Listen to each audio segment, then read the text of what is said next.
Us now is Dr. Lisa Palmer, a leading psychotherapist, to help explain the dangers of this latest trend.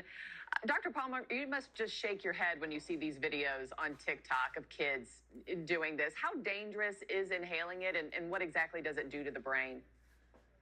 And what I really shake my head about is the fact that people are willing to do anything for a laugh, anything for a high, and that's what's really scary about it. So this is the latest fad, although it's been around for a while.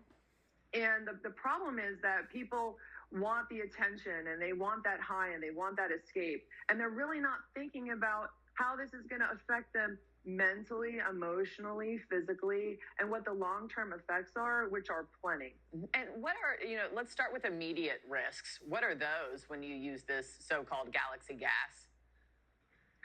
Well, from what I hear, people get this high, like this feeling of euphoria and kind of like this lightheaded feeling and this dizziness feeling, and they like that because they want to get taken to another place and they want a feeling of sort of like dissociation, which is what they get.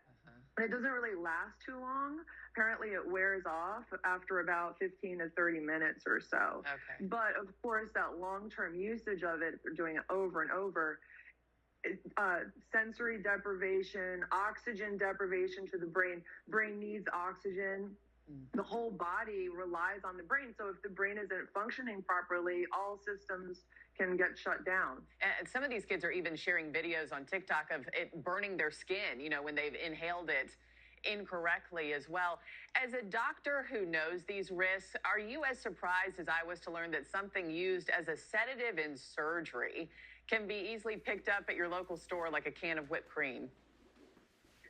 Nothing surprises me in this day and age. I mean, we're living in the day and age of people wanting to self-medicate, and they're willing to pick up anything out of a gas station or a supermarket or whatever they can really get their hands on. And like I said before, they're not even thinking about the long-term effects. People have this sort of superhero syndrome where they think nothing's going to affect them until they wind up in a hospital sick.